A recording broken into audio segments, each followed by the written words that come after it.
Olá, seja bem-vinda, seja bem-vindo ao nosso curso preparatório para o Exame Nacional da Magistratura 3. Eu sou a professora Juliana Saraiva e ficarei com vocês neste e nos próximos encontros conversando sobre direito penal. Vamos analisar um a um cada tópico do edital no que diz respeito a direito penal. Eu sempre costumo dizer que analisando, fazendo uma revisão do direito penal, que é aquilo que nós faremos nessas aulas, vocês devem lembrar que o início do estudo do direito penal, aqui é a parte geral do direito penal, que eu tratarei com vocês, é sempre aquela parte muito conceitual, uma parte mais parada e complexa do direito penal, mas para vocês que serão magistrados, vocês sabem a importância que existe, principalmente no tocante para os princípios do direito penal. Nós temos essa simbiose quando nós falamos em princípios do direito penal, porque, obviamente, que estando tudo condicionado à Constituição Federal, existem os direitos penais constitucionais. Então, nós temos essa junção, muitas vezes, do que está na Constituição e aqueles princípios que são decorrentes e, por isso, penais, na verdade? Então, nós temos três princípios que são os constitucionais, as base do direito penal na Constituição Federal, e aqueles derivados. Bom, então, nós começaremos a aula de hoje, falaremos sobre conceito de direito penal e alguns outros conceitos aqui exigidos no edital. Aquela parte mais densa, mas sempre muito interessante, como é o direito penal. Lembrando que o direito penal, ele é dividido em três grandes blocos. Os dois primeiros deles no Código Penal, que é a parte geral e a parte especial, e a legislação extravagante, que no caso do Exame Nacional da Magistratura, nós temos algumas leis que são exigidas, não é verdade? Então, restringe nesse sentido, mas o edital é bem amplo no que diz respeito à parte especial, que é aquela que se encontra a partir do artigo 121 do Código Penal e que nós teremos a oportunidade de abordar em breve. Bom, então agora vamos falar sobre o conceito de direito penal, não é verdade?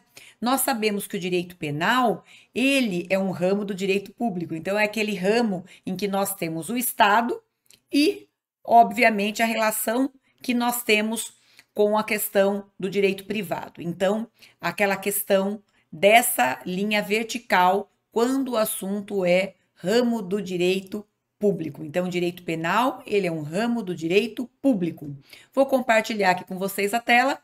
Então, o direito penal, ele cuida-se do ramo do direito público que se ocupa de estudar valores fundamentais sobre os quais se assentam as bases da convivência, da paz social, os fatos que os violam e o conjunto de normas jurídicas, que são tanto os princípios como regras, destinadas a proteger tais valores mediante a imposição de penas e de medidas de segurança.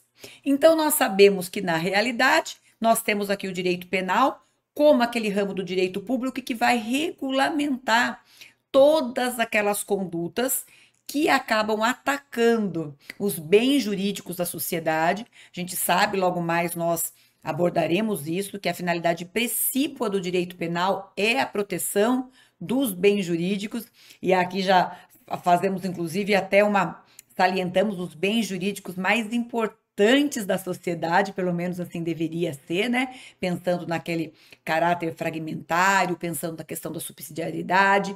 Então, nós temos aquele conjunto de regras que irão estabelecer justamente quais são essas condutas consideradas infratoras da paz social e, obviamente, trazendo a sua consequência, que são as penas e as medidas de segurança. Então, dentro do nosso sistema, toda conduta, todo ilícito penal, ele tem uma consequência. A consequência do crime é a imposição da pena, que nós temos as três espécies de penas no nosso sistema, né? A pena privativa de liberdade, restritiva de direitos e pena de multa. mas nós temos a questão também estabelecida no Código Penal, que são as medidas de segurança. Por quê? Quando nós temos uma pessoa doente mental, um inimputável, uma pessoa sem culpabilidade pela inimputabilidade, ela não recebe pena, mas sim uma medida de segurança, matéria também que nós estudaremos nesse curso. Por isso, a importância de também termos esse conceito trazendo a medida de segurança para cá também. Um outro conceito que também costuma se trazer é a questão do direito penal objetivo e a questão do direito penal subjetivo. Então, o direito penal objetivo nada mais é do que aquele conjunto de normas que se ocupam de definir os crimes e as suas consequências, as penas. Enquanto o direito subjetivo, ele diz respeito ao direito de punir do Estado, o chamado famoso ius puniendi. Então, enquanto o direito penal objetivo, ele se ocupa com as normas, em estabelecer as normas, nós falamos direito penal subjetivo, aquele que diz respeito ao poder, dever do Estado em aplicar a pena, né? Que nós chamamos aí ius puniendi. Bom, vamos começar a falar agora da relação do direito penal com os outros ramos do direito. É claro que nós encontramos o direito penal atrelado em vários ramos do direito, na realidade podemos falar com todos os ramos do direito, e não tem como falar de nenhum ramo do direito sem falar do direito constitucional. Obviamente, nós temos como regra essa questão da supremacia da Constituição Federal, não no que diz respeito somente ao direito penal, como em todos os ramos do direito. Então, todo o conjunto de normas que nós temos no direito penal, ele vai se sujeitar às regras estabelecidas na Constituição Federal. Tão importante que é isso, que nós sabemos que aquele princípio basilar que nós temos, que é o princípio da dignidade da pessoa humana, lá no artigo 1º da Constituição Federal, é aquele que vai permear todo o sistema jurídico e principalmente aqui, quando nós falamos da questão do direito penal, tendo em vista que o direito penal, por ser um instrumento agressivo, ele vai trazer como consequência, obviamente, para aquela pessoa que praticou um mal injusto, não é verdade? Ou seja, que praticou um crime, que praticou um ilícito penal, que praticou uma infração, ele vai ter uma consequência que é a imposição da pena. E dentro desse sistema, tudo que diz respeito a essa consequência está ali como base a Constituição Federal. Seja na questão da proporcionalidade, seja na questão dos direitos que o preso irá continuar tendo mesmo privado de liberdade, seja no que diz respeito ao todo o enlace que tem com o processo penal. Então, a Constituição Federal, não tendo que se discutir essa ligação totalmente, né, esse enlace que existe com o direito penal, justamente porque o direito penal ele é um instrumento que traz essa resposta muito agressiva no que diz respeito à consequência, obviamente, na sociedade, nós temos uma consequência terrível, que é aquela vítima, a pessoa que sofreu as consequências da infração penal, mas nós teremos uma pessoa que será privada da sua liberdade, uma pessoa que até o próprio processo, a gente costuma dizer, né, que o direito penal, ele é uma ferramenta realmente agressiva, porque uma pessoa que ela é processada, por mais que nós sigamos todos os critérios, o devido, processo legal, todas as garantias processuais que estão com base na Constituição Federal, ela tem aquela mácula, não é verdade? Então ela tem uma mácula porque, puxa, ela foi acusada de um crime. Muitas vezes, ainda que absolvida, essa mácula continuará. Assim como aquela pessoa que pagou pelo crime que ela praticou, né, no ditado popular, ela ainda continuará tendo a mácula de ser um egresso, não é verdade? De ser uma pessoa que foi presa, que recebeu uma pena, mesmo estando na atualidade em dia com o sistema. Bom, quando nós falamos de direito penal, temos que falar também, claro, em segundo plano aqui, não menos importante, a ligação com o direito processual penal. E aqui, né, trazendo uma lição do professor Fernando da Costa Tourinho Filho, o que seria então o direito processual penal?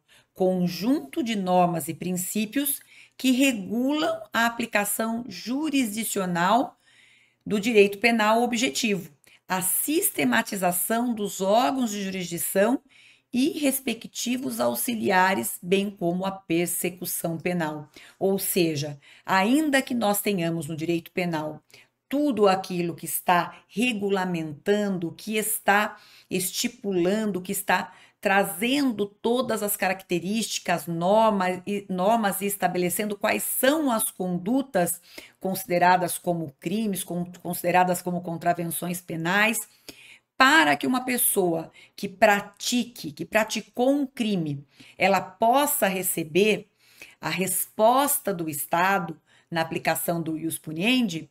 Como que isso acontecerá? Nós temos a persecução penal, nós temos o inquérito policial, né, que nós sabemos que é dispensável, mas ele faz parte, essa questão pré-processual. Nós temos a ação penal, que é o processo, que é a parte processual, e a execução.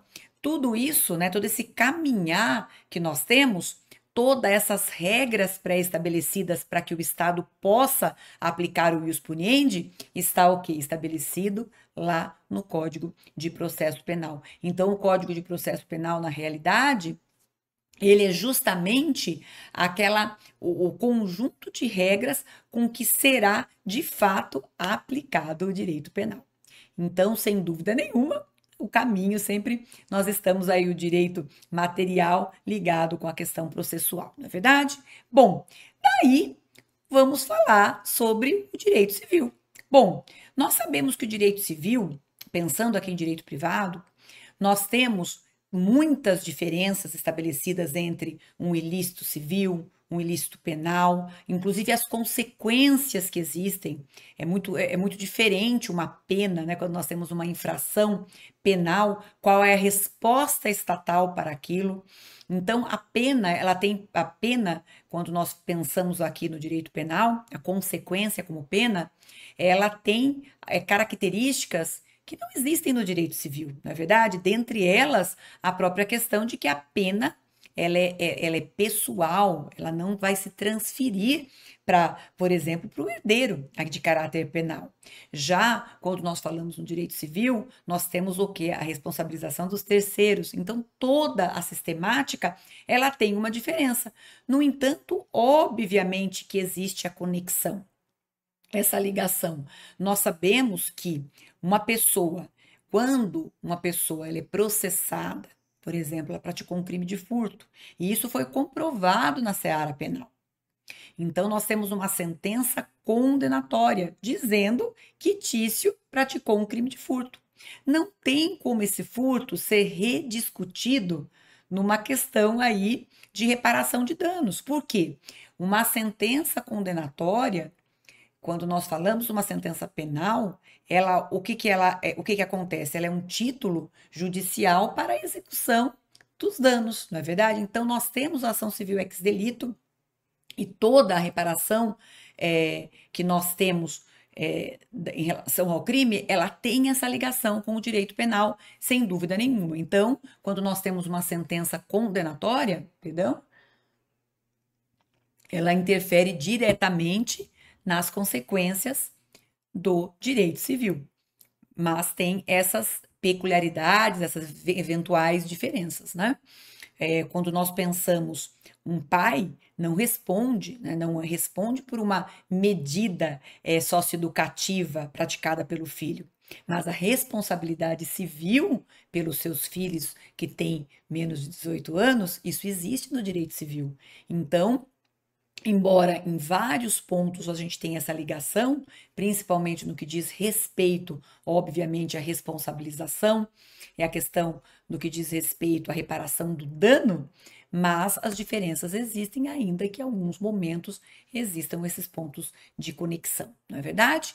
Bom, agora vamos falar da relação do direito penal com o direito administrativo, né? E aqui sim nós temos uma outra questão importante de direito público, e eu trago aqui a definição do professor Celso Antônio Bandeira de Mello, que define o que é o direito administrativo, o ramo do direito público que disciplina a função administrativa, bem como pessoas e órgãos que a exercem.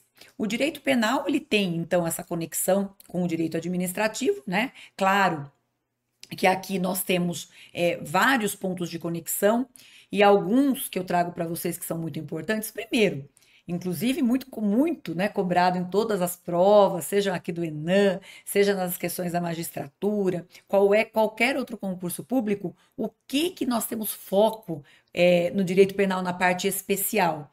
São os crimes funcionais, os crimes praticados tanto pelo funcionário público contra a administração pública, como também o praticado pelo particular.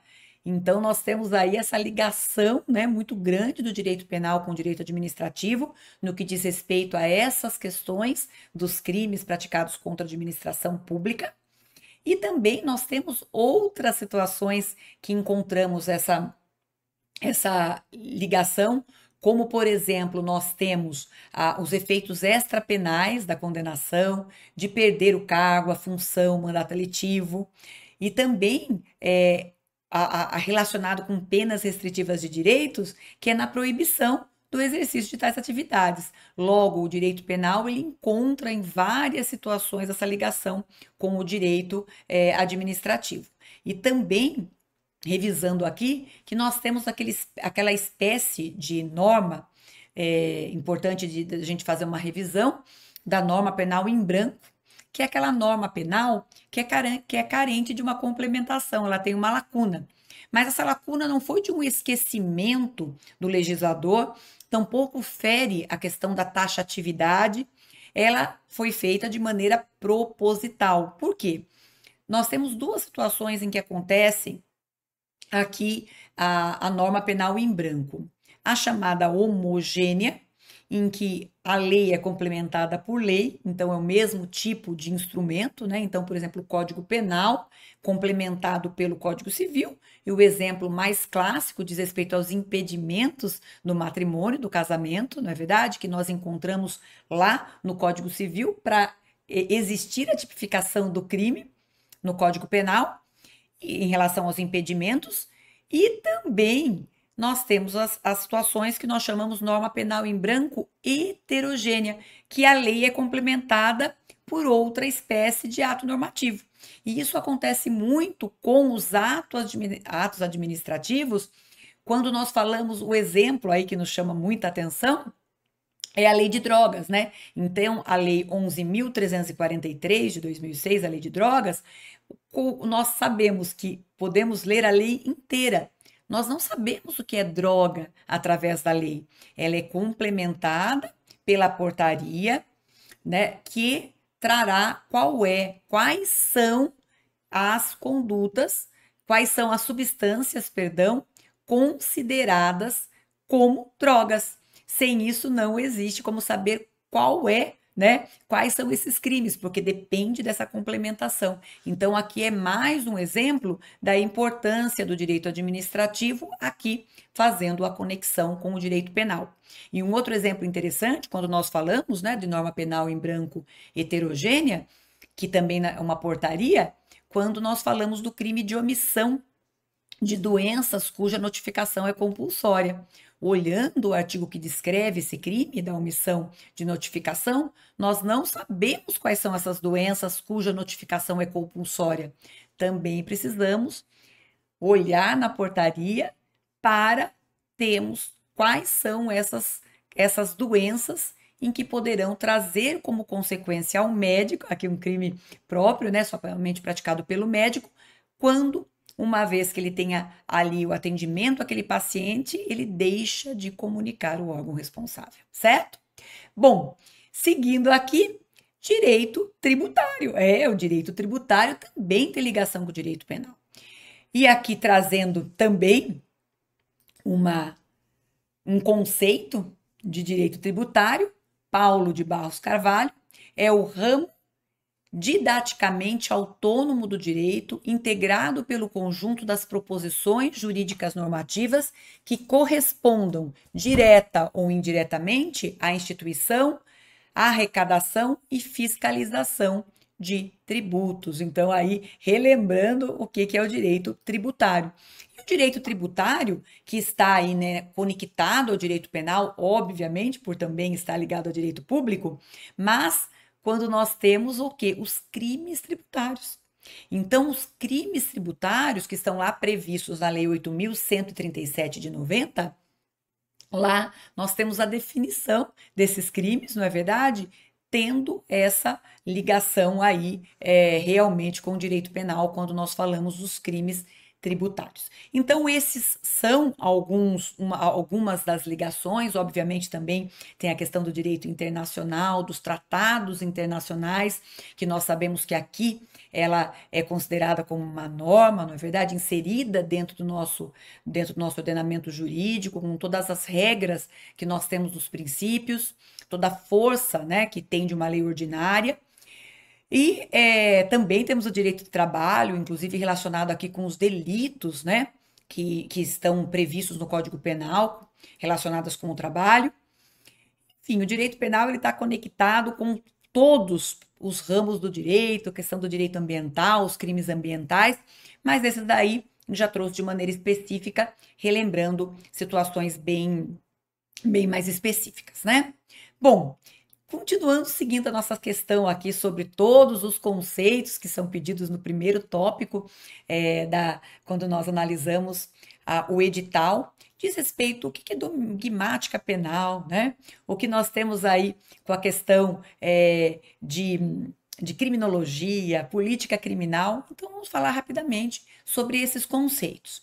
Começando aqui com o que seria a dogmática penal, né? Então, a dogmática penal, estudo dos dogmas. Então, a dogmática, ela se refere ao conjunto de opiniões, doutrinas ou teorias a respeito da validade da interpretação do direito. Então, é todo aquele estudo direcionado à interpretação do direito, né? Por isso, dogmática penal vem de dogma, e ela se ocupa justamente com essa interpretação, sistematização, desenvolvimento dos dispositivos legais, das opiniões científicas. Então, essa ideia do estudo profundo está dentro da dogmática penal. Bom, e o que vem a ser política criminal, né? Política criminal, o que nós temos aí no que diz respeito à política criminal? A política criminal, ela ela vai se diferenciar porque está relacionado com que, de fato, o Estado ele irá enfrentar uma determinada espécie de criminalidade. Então, a política criminal ela é muito importante para estudar, inclusive, as mudanças que nós temos na sociedade e trazer ali ao poder legislativo a questão de solucionar se é de fato de competência do direito penal e, se for, qual é o melhor instrumento para solucionar, para combater aquela espécie de criminalidade. Então, uma política criminal adequada, ela vai trazer para o sistema penal somente aquelas condutas que, de fato, somente o direito penal, através dessa postura agressiva, ela conseguiria, se não combater, mas punir de maneira adequada. Então, essa questão da política criminal, ela está sempre voltada para os mecanismos que o Estado irá aplicar no combate à criminalidade. Então, a política criminal corresponde à maneira como o Estado deve enfrentar e combater a criminalidade. É aquele aspecto do controle penal que diz relação com o poder que tem o Estado de definir um conflito social como criminal. E isso daí, uma política criminal que analise de maneira específica, de maneira cuidadosa, ela conseguirá ser efetiva, né? Isso que é a maior dificuldade que a gente tem quando a gente pensa em aplicar o direito penal. Qual seria, né, a melhor estratégia de aplicar o direito penal? E finalmente falando sobre criminologia, né? Criminologia, ela já é aquela ciência que nós chamamos de empírica, não é verdade? Que ela vai trazer as bases para as demonstrações fáticas daquela explicação causal do delito, não é verdade? Então, é aquele estudo específico de uma pessoa determinada. E, obviamente, dentro desta ideia, muitos falam, né, que o estudo, né, da questões fáticas que levaram a praticar aquele determinado delito surgiram lá com o iluminismo, né, quando nós pensamos ali na questão da Revolução Francesa, do iluminismo, então tem Beccaria, Feuerbach, Carrara, Rossi, então que foram aqueles pensadores que trouxeram a importância da criminologia, né, assim quem estuda e tem como base essa questão histórica, e também lembrando que não podemos deixar de lado o Lombroso, que embora obviamente tenhamos, né, muitas das suas teorias, na verdade, são extremamente criticadas, embora sempre tenha alguém que faça essa ligação, né, da importância do estudo do Lombroso para as questões da criminologia. Então, ele que se voltou realmente ao estudo do criminoso, daquele fenômeno, analisando, inclusive, ali o que nós falamos das características físicas daquelas pessoas que praticavam crime. Bom, passando aqui já, quase terminando esse bloco, né? Vamos falar o que será que tem de diferença entre descriminalização e despenalização. Assuntos bem polêmicos, principalmente agora, né? Que a gente teve aí toda essa questão do porte de drogas. Então, ó, descriminalizar é abolir a criminalização, a tipificação, tomando a ação jurídico penalmente irrelevante. Então, aqui descriminalizar seria o quê? Um abolício criminis. Foi retirado do ordenamento jurídico aquele determinado crime. E a despenalização já é a substituição, que pode ser tanto legislativa como judicial, da pena de prisão por de outra natureza, que é o que se fala que aconteceu lá à época da lei de drogas, em que a questão do porte para uso pessoal não tinha mais pena privativa de liberdade e sim outras espécies de pena. Então, continuava sendo crime, que geraria até reincidência, na verdade, tinha prescrição sobre essas questões, mas não existia a pena de prisão. Atualmente, o que se fala, né? Que quando nós falamos da quantidade que foi fixada recentemente, né, pelo STF, nós tivemos o quê? A descriminalização do porte para uso pessoal. Então, tem essa diferenciação. E diferente também da legalização, que é legalizar, ou seja, permitir de uma maneira ampla a prática de determinado comportamento, como, por exemplo, o uso de drogas, como, por exemplo, o aborto, né? Então, a legalização seria realmente aceitar de todas as formas determinada conduta. Então, com isso, nós encerramos esse primeiro bloco. Observem que as questões relacionadas com os princípios nós deixamos para o outro bloco, porque eles estão ligados, achamos melhor não fazer essa quebra. Bloco que vem, nós falaremos sobre os princípios penais constitucionais. Espero vocês, muito obrigada, no próximo bloco. Olá, voltamos então, sejam bem-vindas, sejam bem-vindos, continuando aqui no nosso estudo de Direito Penal para o terceiro Exame Nacional da Magistratura. Eu sou a professora Juliana Saraiva e vou continuar com vocês falando sobre finalidade, que já está ligado diretamente aqui com a questão dos princípios do direito penal constitucional. Então, retomamos essa parte teórica do direito penal, falando sobre a finalidade do direito penal.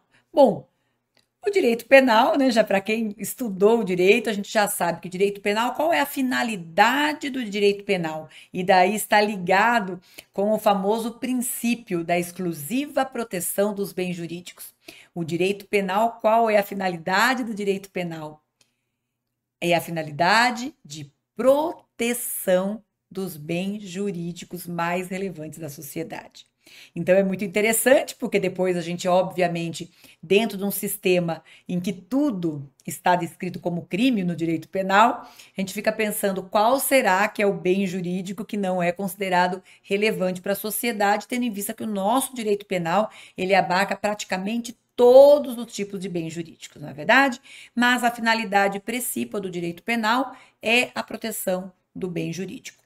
Quando não acontece uma lesão ou um perigo de lesão a um bem jurídico, nós sabemos que não existe crime na sociedade, aí com base, inclusive, no princípio da ofensividade. Bom, então, feito essa primeira questão aí, falando da garantia, né, que a garantia principal do direito penal é a proteção dos bens jurídicos, vamos agora passar para as questões que envolvem os princípios do direito penal e princípios constitucionais penais. Quando nós falamos isso, nós sabemos que nós temos aquilo que nós chamamos de princípios constitucionais, que são os estruturantes. E dentro dessa ideia, nós temos 3 princípios constitucionais que são aqueles estruturantes e que deles decorrem toda a questão dos princípios, que vocês sabem que é aquilo que é mais discutido quando nós temos ali qualquer decisão analisada com todo aquele rigor que existe nos nossos tribunais superiores.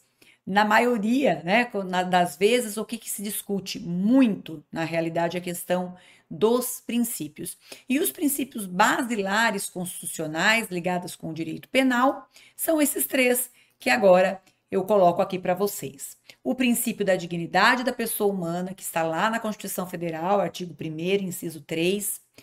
O da culpabilidade, que está lá no artigo 5º da Constituição, 57. E o da legalidade, também na Constituição Federal, artigo 5º, 39.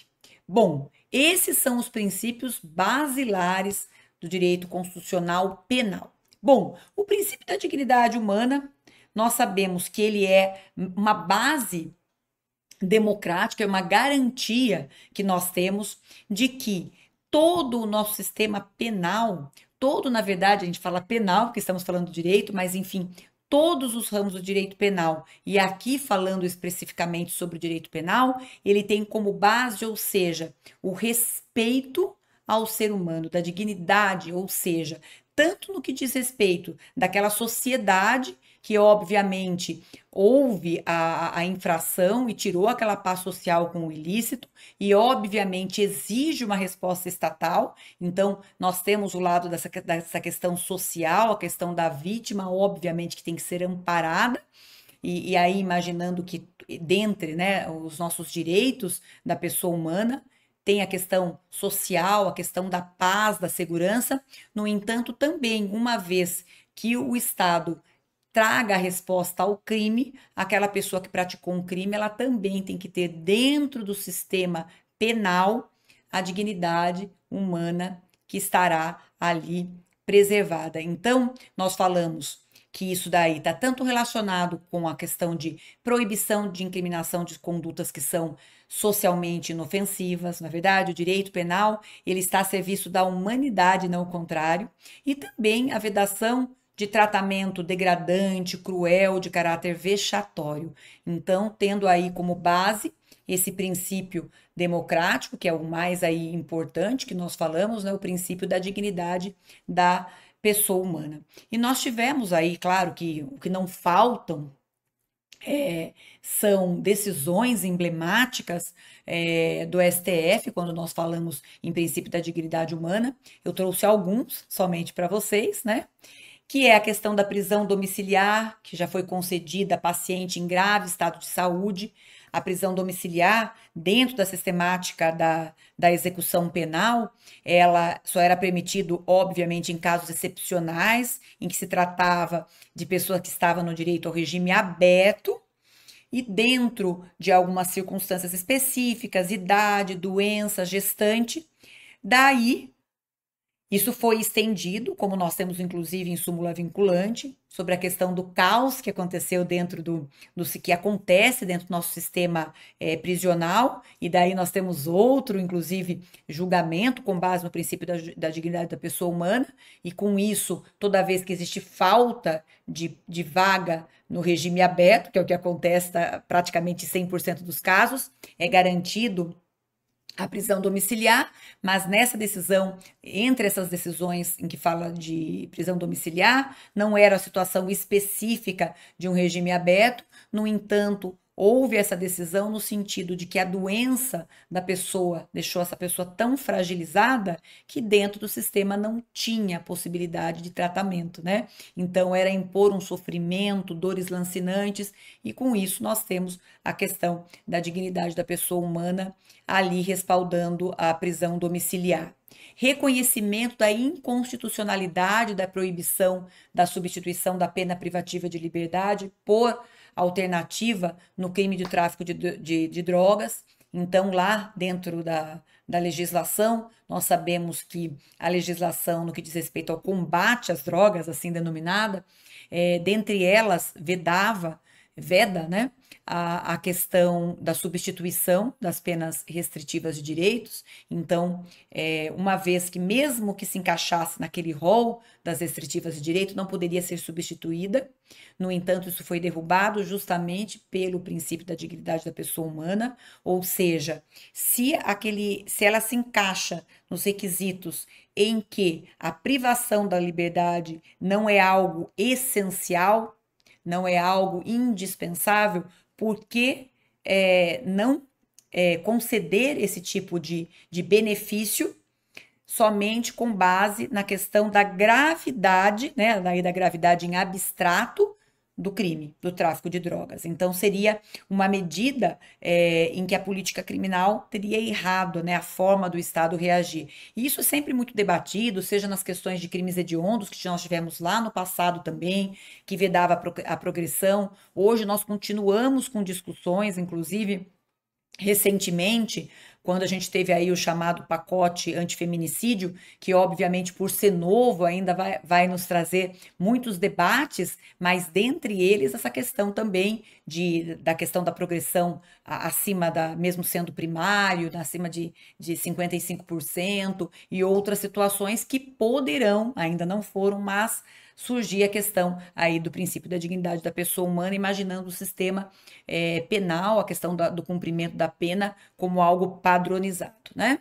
E um outro exemplo, a proibição do recolhimento de preso em container, né? É um absurdo a gente ter que falar, né, que precisou isso daí ser debatido. É óbvio que isso é uma pena, é uma tortura, é algo cruel, né? Mas também foi discutido lá na jurisprudência do STF, porque vocês devem lembrar, né, que inclusive tivemos visita aí na época da ministra Carmen Lúcia, que foi e verificou, imagina, os presos do Nordeste do Brasil, presos em containers, se dentro do sistema prisional já existe precariedade em muito sentido, imagine dentro de um container, sem ventilação, sem regras básicas de higiene. Então, o princípio da dignidade, aquele que a gente chama de super princípio, ele é basilar de todos os outros, não somente no direito penal, mas até mesmo a própria Constituição, ela tem, por isso que está no artigo 1º, não é verdade? Bom, o segundo, que é aquele que eu sempre falo que é o mais, né, que é o super, que é o suprassumo do direito penal, que é o princípio da legalidade, que nós tivemos lá desde da ideia, né, que foi cunhada. Então tivemos o iluminismo, as ideias de Beccaria, tudo aquilo que nós já comentamos, e daí Feuerbach, que cunhou a frase, né, a famosa frase, nulo crime, nula pena, sine praevalege, que nada mais nulo crime, nula pena, sem lei prévia. E isso já está na nossa Constituição. Com base nisso, não há crime sem lei anterior que o defina, nem pena sem prévia cominação legal. E aí, trazendo somente esses dados históricos, né? O primeiro diploma que trouxe o princípio da legalidade foi o Código Penal francês de 1810 e, em seguida, aqui em relação ao Brasil, em 1830, que foi nossa primeira legislação, o nosso código, que na época não era Código Penal, Código Militar, na verdade, então é o nosso Código Criminal do Império. Eu falei militar. Código Criminal do Império. Muito se discute, né? Porque não é direito criminal, penal, e a gente sabe que as discussões eram para não dar foco na questão de crimes, mas também nas penas, mas é certo que a nossa primeira lei que trouxe o nosso catálogo de crime, as regras de crime, chamava-se Código Criminal do Império e já trazia o princípio da legalidade. Então, lá 1830, com o princípio da legalidade. E é claro que o princípio da legalidade, ele acaba trazendo, né, dentro dele, vários outros desdobramentos e vamos falar sobre eles. Então, nós estamos falando dos 3 constitucionais, que são os basilares, e agora, falando do princípio da legalidade, vamos falar dos desdobramentos. E a gente sabe que, além dos desdobramentos, tem aqueles princípios que estão, obviamente, ligados, relacionados, mas aqui falando sobre os desdobramentos do princípio da legalidade. Nós temos o princípio da anterioridade da lei, o princípio da reserva legal, o princípio da proibição da analogia em malam partem e o princípio da taxatividade da lei. Então, nós temos esses desdobramentos importantíssimos do princípio da legalidade, vamos falar um pouquinho sobre cada um deles, e o primeiro é o famoso princípio da anterioridade, né? A necessidade da lei ser prévia. Bom, nós sabemos que nada adiantaria ter a exigência de ter uma lei, ou seja, não há crime, não há pena sem lei que o defina, mas, obviamente, essa lei tem que ser anterior para trazer a questão da segurança. Então, a partir do momento que está numa lei determinada conduta, ela entrou em vigor e todos nós temos a obrigação de ter esse conhecimento, não é verdade? Então, sim, a partir daquele momento, todos estão obrigados a se comportar de forma a não infringir determinada norma. Uma vez que aquela conduta praticada na sociedade se encaixe perfeitamente naquilo que está descrito no Código Penal, num artigo, num tipo penal, acontece a famosa tipicidade, não é verdade? E uma vez que aconteça isso, a pessoa responderá por um crime e poderá ter como consequência o recebimento, né, a imposição de uma pena. Então, o princípio da legalidade, ele está ligado com a anterioridade, porque além de ter existência da lei, essa lei tem que ser anterior. Nós falaremos em breve de um outro princípio relacionado, que é a questão da retroatividade benéfica, mas logo, primeiro eu vou falar com vocês sobre esses quatro desdobramentos. O segundo é a questão da reserva legal. Inclusive, muitas pessoas às vezes usam como sinônimo, né? Princípio da legalidade ou reserva legal. Mas, na verdade, a gente costuma, né? Nós costumamos, né? Fazer essa divisão com os pontos específicos do princípio da legalidade e dentre elas nós falamos sobre o princípio da reserva legal, que a lei é aquela lei escrita, a lei no sentido formal, e no direito penal, quando nós falamos em reserva legal, é somente a lei escrita, não é verdade? E aquela que é a lei ordinária, aquela que tramitou lá pelo Congresso Nacional. Obviamente, nós temos as questões dos tratados internacionais que são recepcionados pelo nosso sistema e têm a mesma força no que nós falamos sobre o princípio da reserva legal, mas nós não podemos, dentro do nosso sistema, quem tem competência exclusiva aqui para legislar em matéria penal, sempre é a questão do Congresso Nacional da Lei Ordinária. Municípios e estados não podem definir crimes, não é verdade? Então, essa é uma competência específica, exclusiva, dado ao princípio da reserva legal. Então, Estado, município, obviamente, pode ter as eventuais infrações administrativas, mas no que diz respeito à imposição de pena como crime, essa é de competência exclusiva federal, através da lei ordinária, ou, obviamente, nos casos em que foi aqui recepcionado um tratado internacional inserido dentro do nosso sistema jurídico, dentro das regras específicas aqui para a inclusão desse tratado. Bom, e dentro dessa ideia, quando nós falamos de princípio da reserva legal, o que que nós temos? A vedação dos costumes. Lembrando que aqui os costumes como uma fonte imediata, né? Isso não pode existir como uma fonte imediata de tipos penais incriminadores. Então, a sociedade, para nós termos um crime, não basta aquilo que a sociedade aceita ou não. Isso pode, obviamente, servir como base lá para a política criminal, que nós estudamos no bloco anterior, essa observação, essas questões. Mas não é porque a sociedade, por exemplo, nós temos a questão do incesto ou incesto, né? Nós temos essas duas maneiras de pronunciar, mas enfim, nós sabemos que a sociedade, ela reprime esse tipo de conduta e, obviamente, ela é considerada imoral. Mas nós não temos no Código Penal, obviamente, exceto as questões de casamento, fora com os impedimentos, e, obviamente, fora as questões relacionadas com crimes sexuais, e aí nós temos as questões de idade, mas, enfim, não existe crime para as questões de incesto se não for dentro dessas modalidades. A sociedade tem repugnância, mas não é considerado no direito penal um crime específico. Da mesma maneira, ele não serve para tirar, né, descriminalizar de uma maneira automática, não para um crime.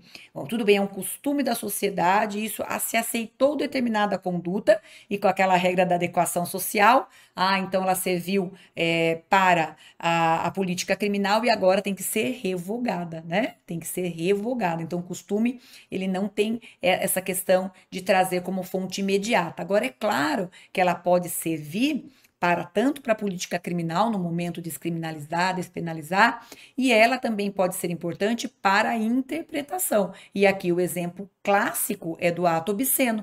Então, o crime de ato obsceno lá no passado, ele tinha uma análise muito mais rígida no que dizia respeito à espécie de roupa, na verdade, o que seriam essas partes pudentas. Nós sabemos que um beijo lascivo, né, um beijo de língua em público, era considerado como ato obsceno, e essas coisas mudaram. Então, essa análise de costume, ela sim deve ser observada, mas o costume não pode ser fonte imediata.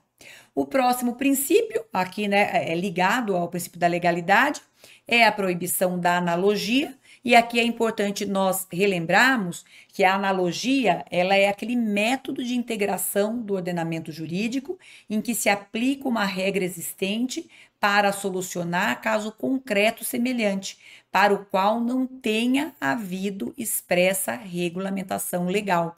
Isso é aceito em outros ramos do direito, mas no direito penal, essa analogia, né, então houve um esquecimento, vamos procurar algo semelhante. Isso não existe. Um exemplo clássico, e obviamente lembrando aqui que a analogia, nós temos analogia em malam partem, que essa é vedada no ordenamento jurídico, e a analogia em bonum partem, que é aquela em que faz uma interpretação, numa lacuna. Essa lacuna pode ser preenchida com algo que possa trazer relacionado com questão de punibilidade, de extinção de punibilidade, de questão que traga uma excludente, por exemplo, mas a in malam partem, que essa é vedada completamente no ordenamento jurídico, tem a questão do crime de abandono material. O crime de abandono material, o artigo 244, ele fala lá, deixar sem justa causa de prover a subsistência, do cônjuge ou de filho menor de 18 anos ou inapto para o trabalho. A pergunta é a seguinte: e se uma pessoa estava em união estável e abandonou? Se encaixa nessa situação do abandono. A pergunta é a seguinte: pode ser considerado como sujeito ativo o companheiro? Não pode. Nossa, professora, mas constitucionalmente foi equiparado, mas não para efeitos de incriminação, porque aqui precisaria ter uma alteração no código e inserir de maneira taxativa a palavra companheiro, porque aqui nós temos o quê? Uma analogia em malampatim preenchendo essa lacuna de maneira que prejudique. Agora, obviamente, se for em bonampatim, isso é possível, né? O exemplo que nós temos é o exemplo das excludentes de culpabilidade, em que existe aí uma aceitação das causas supralegais de exclusão de culpabilidade por inexigibilidade de conduta diversa, né? Como acontece, por exemplo, com as questões sobre o excesso exculpante, em que a pessoa estava nervosa e não mediu, que estava excedendo na aplicação da legítima defesa. Então, ao pé da letra, não teria essa excludente ali fixada no Código Penal, mas fazendo uma interpretação dentro de situações semelhantes, se entende que aquela pessoa não tem também o quê? Culpa, não se tem culpabilidade, e por isso a analogia faz aí de maneira que irá beneficiar, né? Então, analogia em bonampatem, aqui só para trazer a nomenclatura para vocês, né? Em malampatem, bonampatem, essa sim, ela é aceita enquanto a em malam, ela é vedada, certo? Bom, então aí, faltou o quarto desdobramento do princípio da legalidade, que é o princípio da lei certa, na verdade, princípio da taxatividade, que também é chamado de mandato de certeza. A lei penal deve ser taxativa. O que significa uma lei penal taxativa? Ela tem que ser clara, ela tem que ser precisa, ela não pode usar expressões vagas que acaba deixando ao julgador legislar, não é verdade? Então, o julgador, ele tem que analisar e aplicar ao pé da letra ali o que está dentro do tipo. A partir do momento em que se deixa uma lacuna, vai ficar muito no critério do julgador, e daí essas funções elas estarão ali totalmente ali usadas de maneira que vai, obviamente, intervir em toda a sistemática dessa repartição que nós temos dentro do nosso ordenamento. Bom, pensando sobre isso, é claro que nós temos algumas críticas dentro do nosso ordenamento, seja a respeito de crimes quando nós falamos de alguns crimes ambientais, a questão mesmo, inclusive, muito criticada, que se diz respeito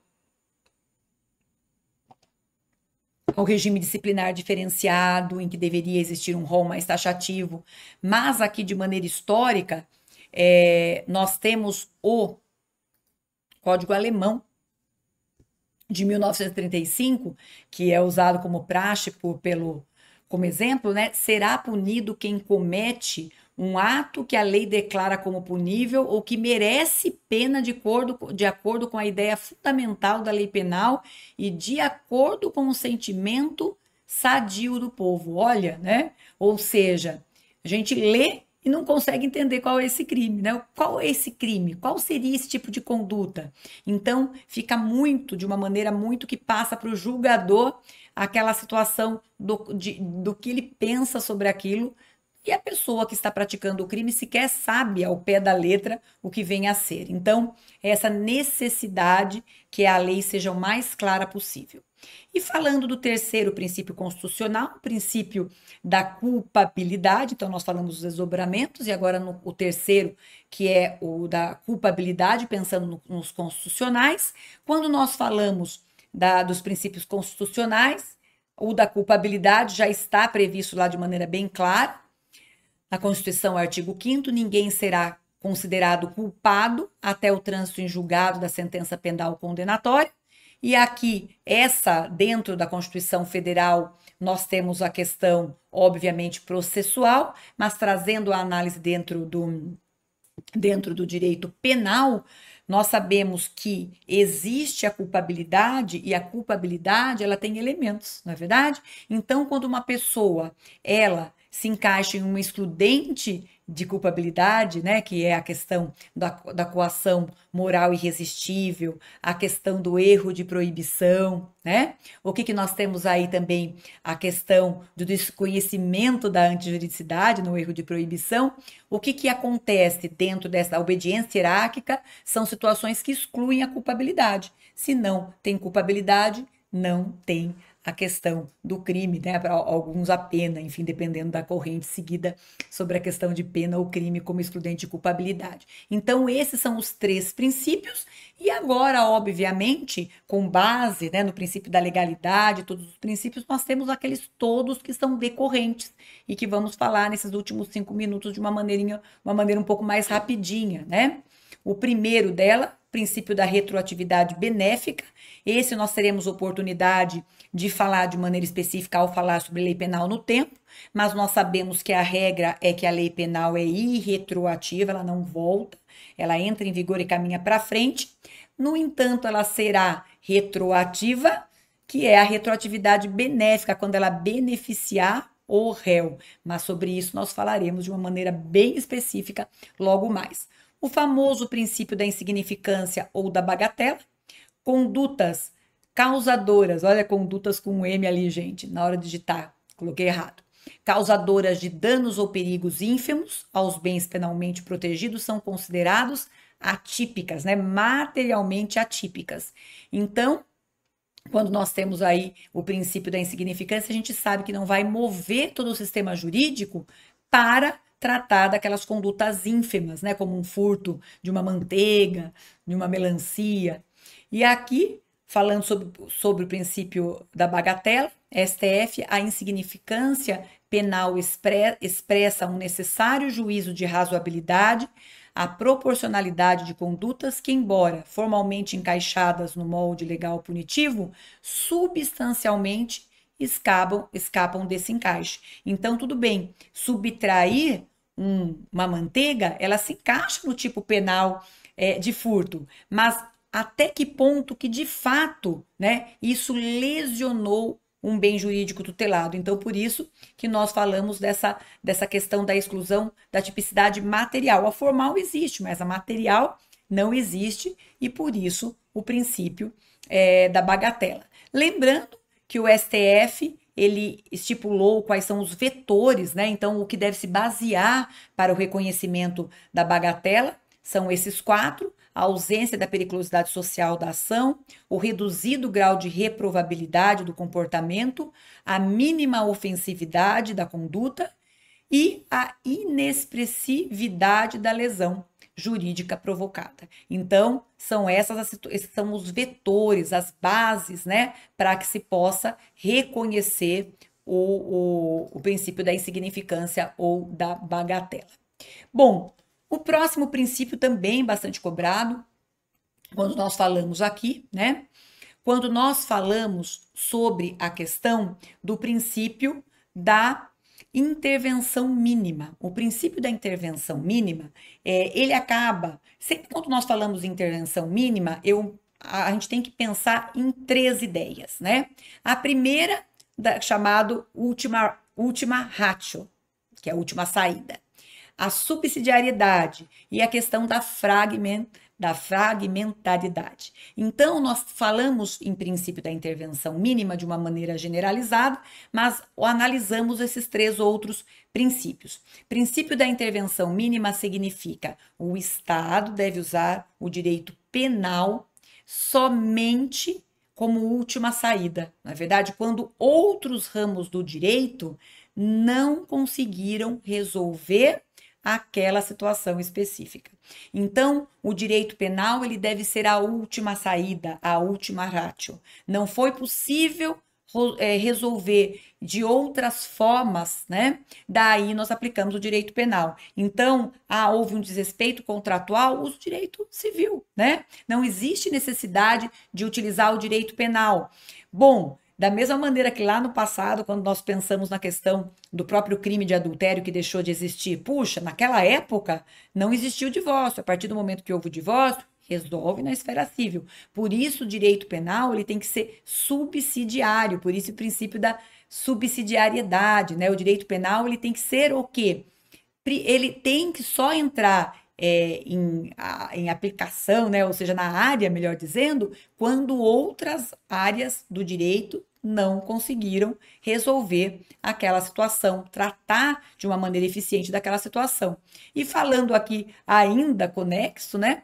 A fragmentariedade é uma característica de que é dotado o direito penal justamente por conta do princípio da intervenção mínima.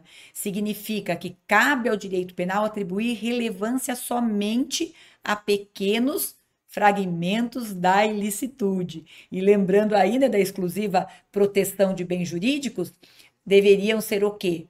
Os bens jurídicos mais importantes, né? Quando nós falamos também em princípios, não podemos deixar do princípio da ofensividade, em que só pode existir crime quando existir lesão ou perigo de lesão ao bem jurídico, e com isso, obviamente, é muito criticada a questão dos crimes de perigo abstrato, né? É aquele em que não existe prova em contrário, como acontece e é muito discutido como a questão da embriaguez ao volante. Então, a questão do princípio da ofensividade é um outro princípio também bem cobrado, mas poucas vezes aplicado, porque a gente sabe que a questão dos crimes de perigo ficaram um pouco moda no nosso ordenamento, mas devem ser olhados com cautela, né? E aqui nós terminamos falando sobre o princípio do nebis in idem, ou seja, uma pessoa não pode ser condenada 2 vezes pelo mesmo crime, e lembrando que também não pode acontecer aqui o bis in idem, quando nós falamos em termos de aplicar a mesma situação em que aumente a pena. Então, nós sabemos que quando se tratar de uma causa de aumento de pena, não pode ser aplicada uma agravante que coincida, por exemplo, uma pessoa que tem menos de 14 anos e foi vítima de homicídio, já tem aumento de pena lá no crime de homicídio, inclusive hoje alterado, fica de olho, né, que já faz alguns anos que nós tivemos aí a lei Henri Borel e hoje é uma forma qualificada, antes era só causa de aumento de pena. Então, eu posso agravar também, porque se trata ali, né? Então, foi uma pessoa de 11 anos, ela é menos de 14 e ela é criança. Pode aumentar e agravar? Não, porque nós teríamos o que? O bis in idem, né? E terminamos aqui com o famoso princípio da proporcionalidade, e o princípio da proporcionalidade, ele é principalmente usado no que diz respeito à resposta do Estado em relação à gravidade da conduta praticada e sua pena, e sempre, obviamente, usando todo esse equilíbrio importante, que da mesma forma também que condutas que sejam graves para a paz social, ela deve ser punida também de uma forma, não pode ser deixada de lado. Então, por isso a importância dos dois lados quando nós falamos de princípio da proporcionalidade. Com isso, nós falamos sobre os princípios mais importantes.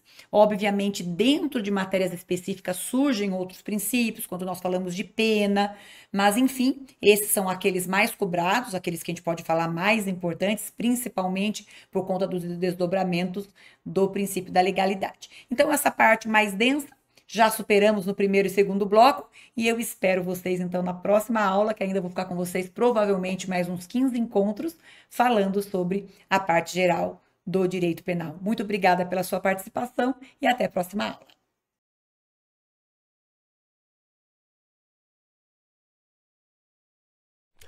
Olá, bom dia, boa tarde, boa noite, boa madrugada. Seja muito bem-vindo aos nossos estudos de Direito Constitucional para o ENAM. Quando a gente estuda Direito Constitucional, a gente percebe a importância que é para o ENAM. É a disciplina mais forte, né, dentro da nossa programação do Exame Nacional da Magistratura. Direito Constitucional acabou absorvendo outros ramos de direito, como direito do trabalho, processual do trabalho, direito penal, processual penal, direito tributário, também um quê de direito previdenciário, tudo para dentro de casa. Bom, aqui no meu curso, na sua preparação, a gente fragmentou esse conteúdo. Então, eu vou entrar com vocês, com a professora Noemi, sobre direito constitucional. E aí, depois, vocês também têm conteúdo, né, de constitucional do trabalho, ou também constitucional penal, constitucional processual penal, constitucional tributário, tá bom? Para não ficar repetitivo, e claro, nós vamos estar com professores ainda mais especializados, porque são professores dessas disciplinas. Ok? Bom, para quem está me conhecendo agora, né, é um grande prazer estar aqui com você. Meu nome é Daniel, sou professor de Direito Constitucional, professor de Direito Administrativo aqui no meu curso. Eu sou mestre em Direito Constitucional pela Universidade de Coimbra, em Portugal. Eu já fui controlador adjunto do município de São Paulo durante muitos anos, atuando no controle da administração, no combate à corrupção. Então agora é minha vez de ajudar em questões de constitucional e com a pegada do ENAM, porque as questões do ENAM têm uma alta carga de jurisprudência e sempre que for o caso de citar jurisprudência, não vou citar o número do julgado, mas vou trazer para você o pensamento do STF sobre o assunto, vou te passar para você chegar super preparado nessa prova. E se você tiver alguma dúvida ao longo dos estudos, pode me encaminhar a mensagem pelo meu Instagram, lá no @danamunier, que a gente bate um papo. Você vai colocar ali dicas para vocês, não é, sobre o conteúdo, vou falar também sobre outros concursos públicos, eu coordeno a área de concursos públicos para tribunais aqui no meu curso, então nos cargos para analistas, técnicos e também Ministério Público e Defensoria Pública. Fica comigo, então a gente vai junto nessa preparação, nessa caminhada. É importante que você chegue o mais forte possível e, aliás, sempre vou citar também no meu Instagram sobre jurisprudência, né, o que tem de novidade de legislação também. Vamos lá para o quadro, começando hoje com um tema de poder constituinte, e eu vou trazer de forma sintética aquilo que é o mais simples e aquilo que é o mais cobrado. Eu paro um pouquinho e explico melhor para vocês. Então vamos lá. Sobre o poder constituinte.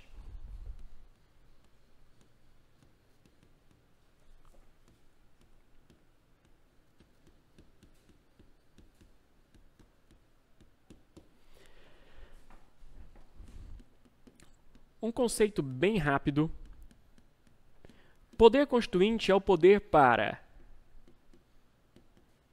criar, para alterar ou para extinguir uma Constituição. Então, é o poder para criar, alterar ou extinguir uma Constituição. Nós temos, deixa eu pegar aqui pronto, no centro, nós temos o constitucionalismo. O constitucionalismo, ele é um fenômeno social, político e jurídico para criar uma Constituição. E qual vai ser o papel de uma Constituição? Limitar o poder do Estado. Então, ali eu vou estabelecer quais são os direitos fundamentais para que o Estado não me incomode ou que ele preste para mim. Eu vou colocar a organização do Estado, como é que o Estado vai funcionar, tá bom? Eu vou colocar a separação dos poderes, tudo isso dentro de uma Constituição. Só que para criar a Constituição, para alterar a Constituição ou para eliminar, eu vou usar esse poder. É um poder único que eu tenho, então, para criar, alterar ou extinguir. Quem é o titular? Quem é o dono desse poder? É o povo. Todo poder emana do povo, que vai exercer de modo direto ou por meio de representantes eleitos. Tudo bem? Eu vou falar agora sobre a divisão desse poder constituinte, a apresentação dele. Vou colocar aqui um resuminho e aí eu começo a falar de cada parte. O poder constituinte, ele vai se apresentar primeiro com o poder constituinte originário. O originário, ele vai criar a Constituição, ele vai dar origem a uma Constituição. Depois que a Constituição já existe, aí eu passo a falar em poder constituinte derivado. É derivado do originário, então eu já criei a Constituição. Esse derivado, ele poderá ser o reformador,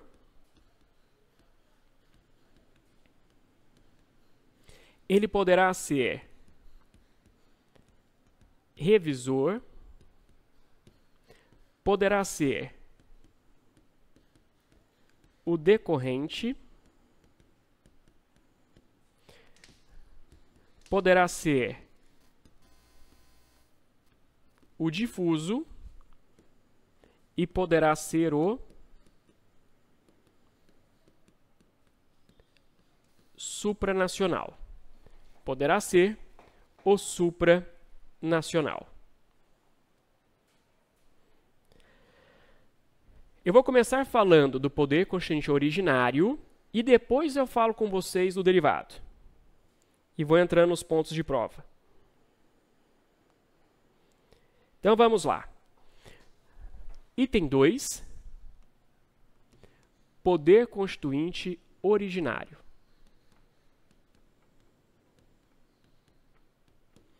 O originário vai criar uma Constituição. E esse originário, ele possui quais características?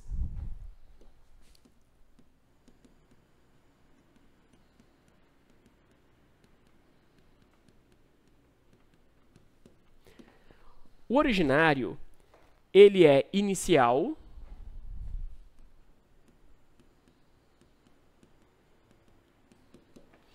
e por que eu falo inicial? Porque ele vai dar início a todo um ordenamento jurídico. Então, quando eu promulgo a Constituição, eu começo um novo ordenamento jurídico. Eu posso ter a primeira Constituição de um país, que eu falo de poder constituinte originário histórico, é a primeira que eu estou criando para um país, tá bom? Como eu posso ter originário revolucionário, que é quando eu vou criar outras constituições a partir daquela que já era existente. Então, o Brasil já está na 7ª Constituição. Então, cada vez que eu criei uma Constituição, eu usei o poder constituinte originário. Mas, veja, eu estou na 7ª Constituição, que é de 88. Só que se eu pego o Código Penal, ele é anterior a 88. Se eu pego outras normas, também são anteriores a 88. Se eu pego, por exemplo, o Decreto-Lei 3365, que cuida de desapropriação, ele é anterior à Constituição de 88. E aí, como é que funciona isso? O que vai funcionar aqui é que eu vou ter que aplicar o fenômeno da recepção. Tudo aquilo que era antigo, mas é compatível com a Constituição atual, eu vou aproveitar, mas com a minha interpretação a partir da nova Constituição. Por isso que é inicial. Por mais que eu aproveite normas velhas, aquelas velhas vão ganhar roupinha nova, porque eu vou interpretar aquela antiga norma com a luz da Constituição atual. Por isso é um novo ordenamento. E tudo aquilo que era velho, que eu vejo que ofende a Constituição atual, aquilo foi revogado, não foi recepcionado. Então tem que ter compatibilidade para poder ser recepcionado. Se não é, foi revogado, porque agora eu tenho um novo ordenamento jurídico com essa nova Constituição que foi promulgada. Depois, eu tenho incondicionado, é outra característica.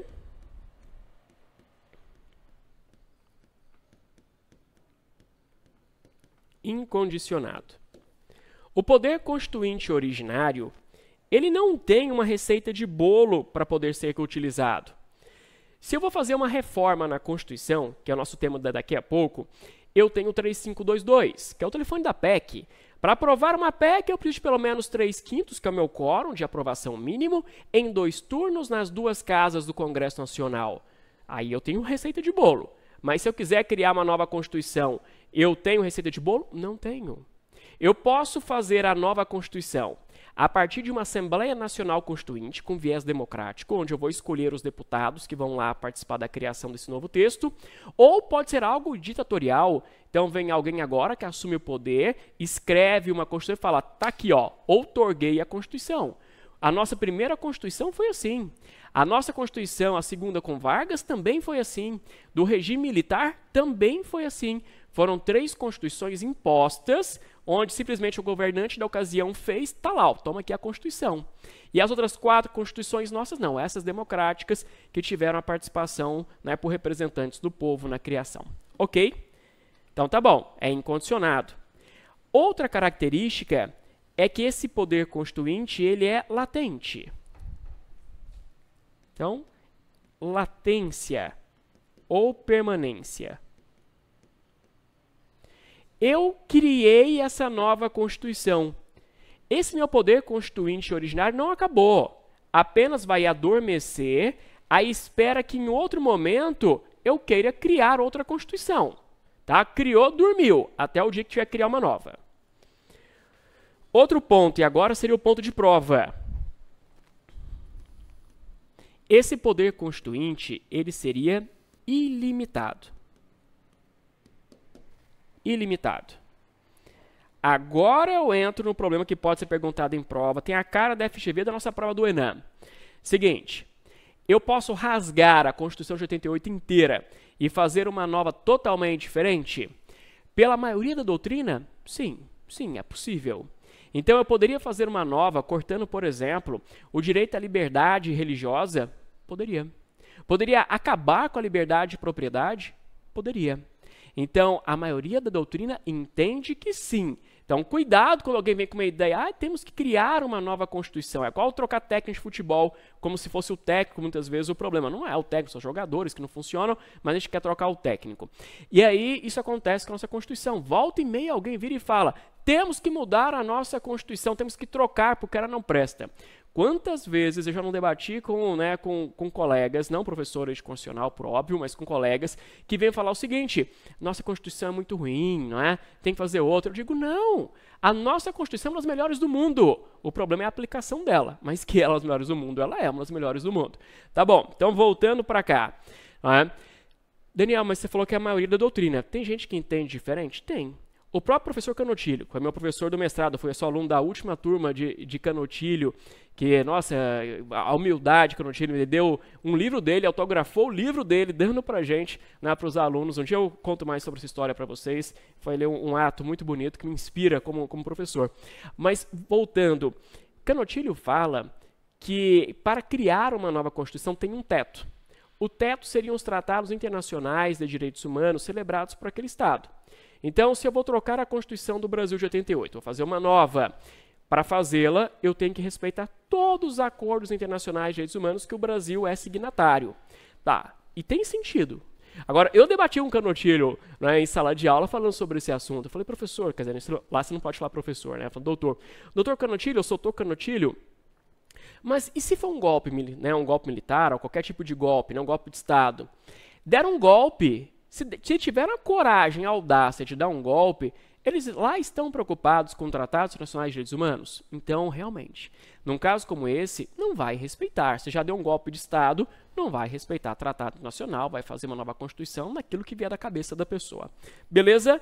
Mas só para você entender, nós temos duas correntes aqui diferentes. Fechei o originário. Vou agora falar com vocês sobre o derivado. Item 3, poder constituinte derivado.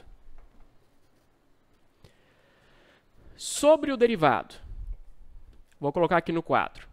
Primeiro, o reformador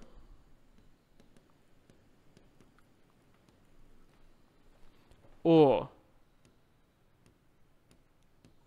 revisor e o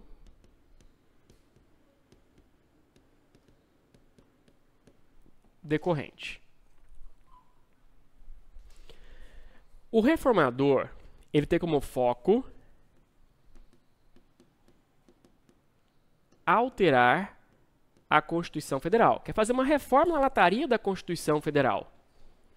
É possível? É. Só que o reformador, ele será condicionado. Por quê, Daniel? Isso aqui vai ser da nossa aula de processo legislativo mais à frente. Para alterar a Constituição Federal, eu tenho que fazer o 3522. Eu vou precisar de pelo menos 3/5, que é o quórum mínimo de aprovação, em 2 turnos, nas 2 casas do Congresso Nacional. Ok? E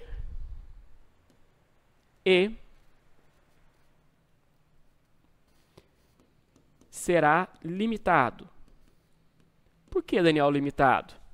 Porque aqui eu tenho um teto. O meu teto são as chamadas cláusulas pétreas que vocês conhecem.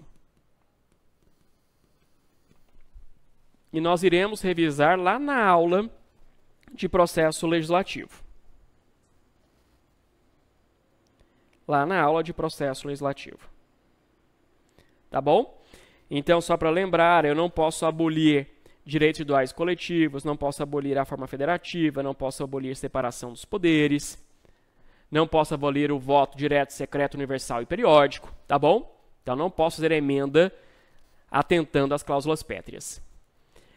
O poder considerado revisor. Eu também quero, nesse caso, alterar a Constituição Federal. Só que o revisor, ele só poderia ser utilizado uma única vez, e já foi. Então, a Constituição Federal falou, olha, depois de 5 anos, talvez seja o caso de levar a Constituição na concessionária para fazer uma revisão, né, para ver como é que está. Só que só poderia levar uma única vez para fazer a revisão. Também era condicionado.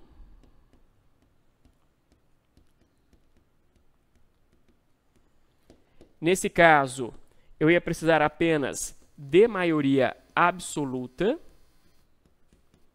E foi em 2 turnos. Não foi 3-5-2-2, não é? Foi maioria absoluta, com uma sessão conjunta. E daqui saíram 6 emendas à Constituição.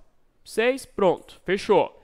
Hoje, é possível falar em um novo uso revisor? Não, já está esgotado, já está exaurido. Não faço mais revisão da Constituição. Agora, só faço reforma, revisão não mais.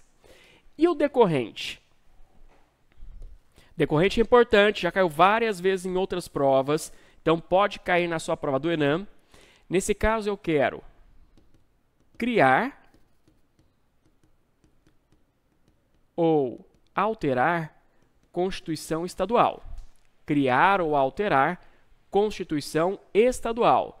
Pegue aqui, ó, o E do decorrente com o E de Constituição Estadual, dos Estados-membros. Também é um uso condicionado. Tem receita de bolo? Tem. O STF já disse que o processo legislativo de emenda à Constituição Federal é de reprodução obrigatória para as constituições estaduais. Então, eu também preciso do 352. Então, eu tenho que ter um quórum mínimo de 3/5 de aprovação em 2 turnos. Aqui eu não vou colocar outro 2, porque nos estados eu tenho só Assembleia Legislativa. Eu não tenho 2 casas, não tenho Câmara dos Deputados e Senado Federal. Então, por isso que só o 352. E é limitado? Sim.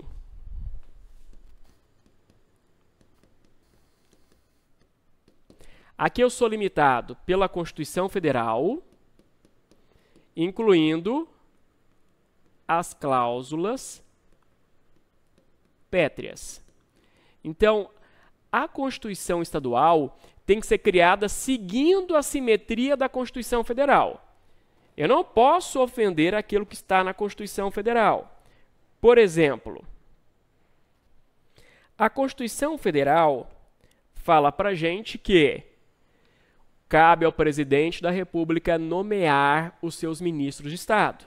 Então, se eu for para uma Constituição estadual, quem é que nomeia os secretários estaduais? É o governador. Então, o presidente é chefe do executivo, nomeia os seus auxiliares diretos, são os ministros.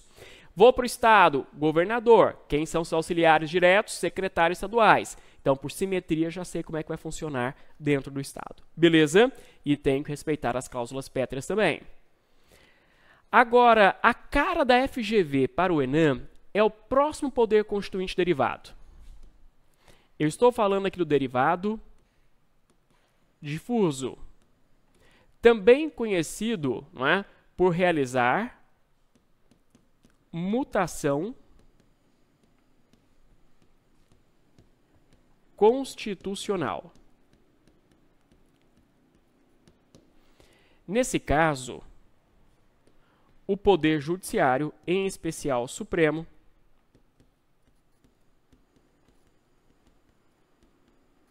tá? O Supremo Tribunal Federal, irá alterar a interpretação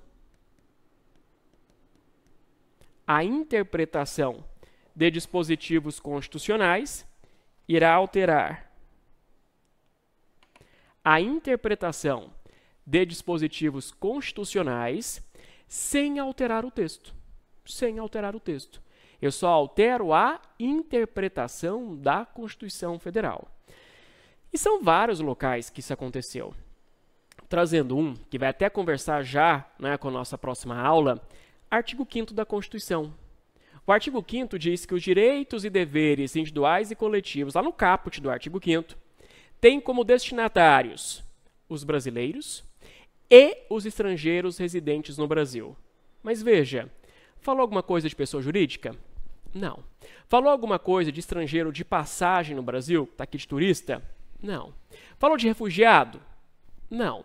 Falou de apátrida, que é aquele ex-estrangeiro que está no Brasil, mas que não tem mais pátria, não é? Porque o país dele já não existe mais, ou de alguma forma cancelou a naturalização dele, então ele não tem mais pátria. Então, eu só posso falar que alguém é estrangeiro quando alguém não é brasileiro, mas tem outra nacionalidade. O apátrida é aquele que não tem nenhuma nacionalidade, está aqui no nosso território. E aí? Não falou nada dos outros, silêncio total. Bom, o STF, ao interpretar o caput do artigo 5º, disse que também serão aplicados os direitos e deveres individuais coletivos aos estrangeiros de passagem. Então, se eu tenho um estrangeiro que está passando aqui pela Avenida Paulista, aqui do nosso lado, e que veio a manifestação na Avenida Paulista, e ele fala, cara, quero lá participar. E se chegar alguém, uma autoridade, for falar, espera aí, mas se é estrangeiro, você mora, cadê seu documento, tá bom, de residência no Brasil? Ele fala, não tenho, eu estou apenas fazendo turismo. A autoridade não pode chegar e falar, então você não vai participar, porque segundo o artigo 5º da Constituição, está expresso no artigo 5º, tem que ser estrangeiro residente. Então, cuidado. O STF não alterou o texto da Constituição, o STF alterou a interpretação. Se eu vou agora para o artigo 103 da Constituição Federal, que trata sobre o uso das ações de controle concentrado, eu vou achar um parágrafo que aponta o seguinte: nas ADIs, o AGU tem que ser, né, notificado para se pronunciar quanto à constitucionalidade da norma que está sendo atacada. Então, veja, alguém propôs uma ADI contra a Lei X. Pela Constituição, o AGU, o Advogado-Geral da União, seria obrigado a defender que aquela norma é constitucional. Mas o ponto é, e se o AGU olha para aquela lei atacada e fala, cara, isso aqui claramente é inconstitucional, mas mesmo assim ele vai ter que falar que é conste? É isso que está escrito na Constituição. Mas aí o Supremo foi lá e, na sua interpretação, que não mudou o texto da Constituição, diz que se o AGU entender que é inconstitucional, ele pode falar que é inconstitucional. Não vai fazer defesa do impossível. Então, veja, isso é mutação constitucional. Isso é poder constituinte, difuso, porque eu estou tirando das mãos do Congresso, que em tese seria dele, e estou difundindo ao Poder Judiciário para fazer as alterações também da Constituição na sua interpretação. É daqui que nasce algo que a FGV adora perguntar, que são as decisões manipuladoras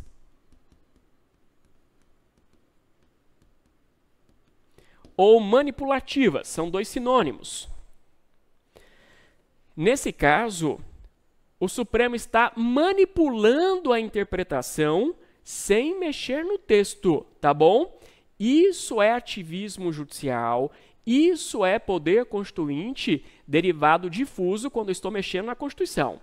Se o Supremo faz isso só em lei, então é uma ação de controle concentrado, foi lá numa ADI, olhou para uma lei, o Supremo também pode, na lei, fazer uma decisão manipuladora. Mas aí já não é mais o difuso, porque o difuso eu tenho que mexer na Constituição. Estou mexendo na lei, é decisão manipuladora, mas já não se confunde, tá bom? Não se confunde com poder constituinte, porque o poder constituinte tem que ser na Constituição a alteração. Então, a decisão manipuladora pode ser na própria Constituição, como pode ser em outros atos normativos. Fique esperto, porque isso tem chance de cair em prova.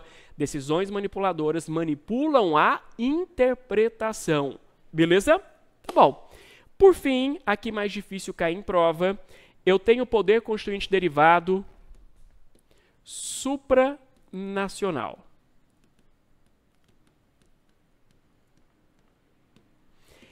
Esse poder constituinte é utilizado para criar ou alterar Constituição de uma comunidade de países. Então, veja, cada país já tem a sua Constituição. Só que esses países vão lá e falam o seguinte, opa, a gente podia criar um bloco, não é? Mercosul, ou melhor, a União Europeia. Então, criamos a União Europeia. por que não colocar uma Constituição para a União Europeia? E foi lá e fizeram. Então, Portugal, Espanha, França, Itália, Alemanha, entre outros países, se reuniram e criaram a Constituição da União Europeia. Então, nesse caso, já tinha a Constituição do país, agora estou criando ou alterando a Constituição de uma comunidade de países. O Mercosul ainda não tem uma Constituição, mas posso criar? Posso. E se eu for criar a Constituição do Mercosul, eu vou utilizar o poder constituinte derivado, porque eu já tenho a Constituição nossa, derivado supranacional, porque está acima de nações. São várias nações se reunindo para criar a Constituição desse bloco, desta comunidade. Certo? Então, fechamos aqui esse nosso conteúdo. Fique muito esperto com relação ao derivado reformador e o decorrente, e mais ainda para o difuso, mais ainda para as decisões manipuladoras. Isso é jurisprudência com doutrina, isso é cara de Enem. Beleza? Qualquer coisa, manda mensagem, já já se encontra no próximo bloco. Beijo, até mais, tchau, tchau.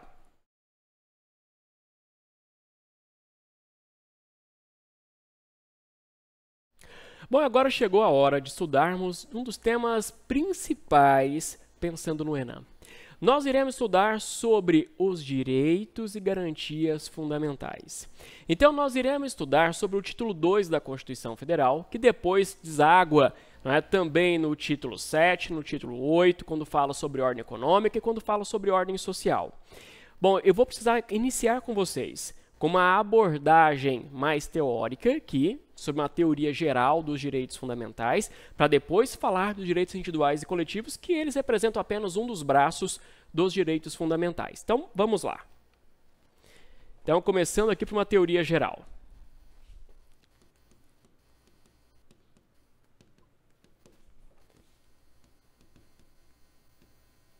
Dos direitos fundamentais. Quando eu olho para a Constituição Federal, qual é o catálogo dos direitos fundamentais?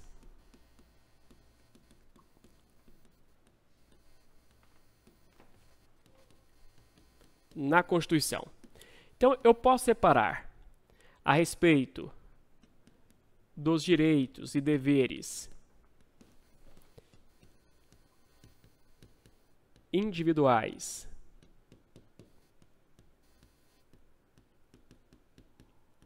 e coletivos, lá no artigo 5º da Constituição. Tenho os direitos sociais, depois os direitos de nacionalidade e os direitos políticos. Então, artigo 5º, artigo 6º ao artigo 11, artigo 12 e 13 e artigo 14 ao artigo 17 da Constituição Federal. Mas esse não é o ponto principal. Eu abri esse item 1 para te falar sobre os TIDs, para te falar sobre os tratados internacionais de direitos humanos, porque eles fazem parte do artigo 5º, parágrafo 3º. Então, posso passar? Ok aqui? Vamos lá. Cuidado com o TID. TID, Tratado Internacional de Direitos Humanos. Sobre o TID, eu tenho que entender sobre o processo de internalização. Processo de internalização. Eu tenho o processo anterior à emenda constitucional 45 e posterior à emenda constitucional 45, que acrescentou o parágrafo 3º no artigo 5º da Constituição. Então, anteriormente, o TID era internalizado seguindo o processo legislativo de lei ordinária. e depois passou a ser internalizado seguindo o processo legislativo de PEC, de proposta de emenda à Constituição. Para você lembrar, PEC, estou falando aqui do telefone dela, o 3522. Preciso do quórum mínimo de 3/5 de aprovação em 2 turnos nas 2 casas do Congresso. Nas 2 casas do Congresso. Ok? Bom, mas o seguinte. Então, até termos a emenda 45, todo o Tratado Internacional de Direitos Humanos, como a Convenção Americana, foi internalizado, passando pelo Congresso, por uma aprovação como se fosse de um projeto de lei ordinária. E aí foi discutido, até no Supremo, mas qual a natureza jurídica da Convenção Americana, discutindo sobre a prisão depositária infiel, foi dali que surgiu a discussão. E aí o Supremo disse o seguinte, calma aí, eu não posso tratar esse Tratado Internacional de Direitos Humanos, a Convenção Americana, como se fosse uma lei ordinária qualquer. Deixa que isso a gente usa para os outros tratados internacionais, outros acordos internacionais, de natureza econômica, sei lá, para outra coisa. Ali tudo bem, eu falo que tem força de lei. Agora, a Convenção Americana, a nossa principal norma das Américas em direitos humanos, não dá para falar, mas olha, direitos humanos não dá para a gente falar que tem força de lei. Então, o Supremo entendeu que essas normas aqui, esses TIDs que foram internalizados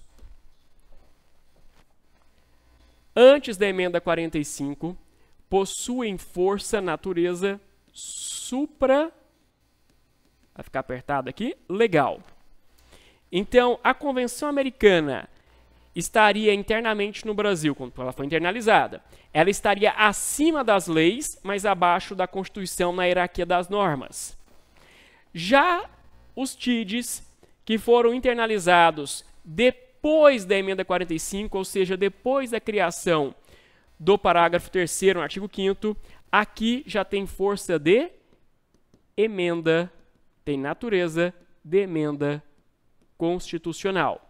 Foi o que aconteceu, por exemplo, com a Convenção de Nova York dos Direitos das Pessoas com Deficiência. Essa convenção ela foi internalizada pelo 3522. Então, ela vale como se fosse emenda à Constituição. Ela vale como parâmetro de controle, porque ela emenda a Constituição. Então, se eu fizer uma lei, tá bom? Uma lei. A lei pode ser objeto de uma ADI e lá na ADI eu confronto, eu confronto essa lei com a Constituição e vou confrontar com a Convenção de Nova York. Porque a Convenção de Nova York tem força de Constituição para a gente aqui no Brasil, porque foi internalizada pelo rito de PEC. Então, cuidado com o parágrafo 3º. Nas aulas de humanos, tenho certeza que os professores voltarão a falar sobre isso com vocês. Mas só para deixar claro, porque isso aqui tem cara de questão da FGV do nosso ENAM. Beleza? Tá bom. Outro ponto importante é fazer uma diferença entre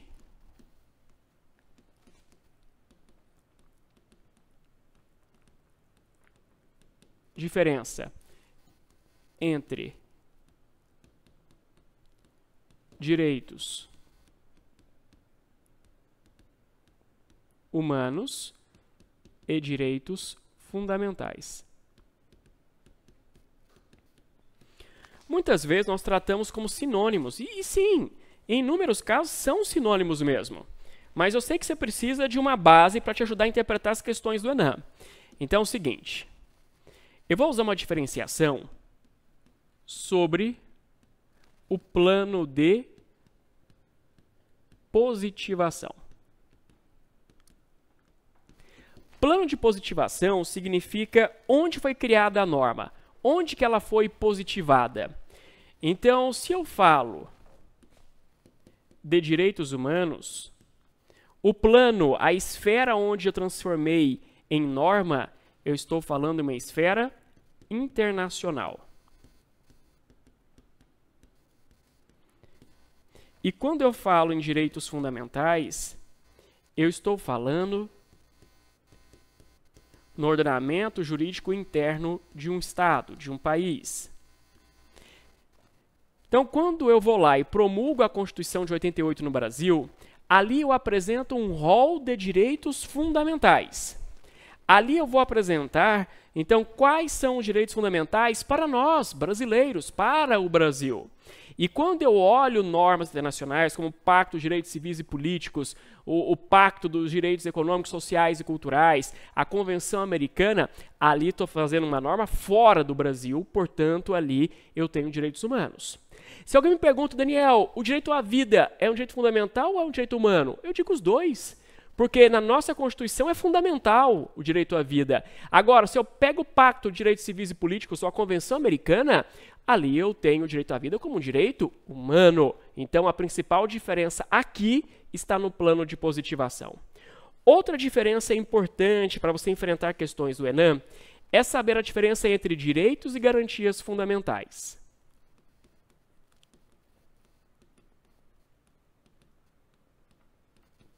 Diferença entre direitos e garantias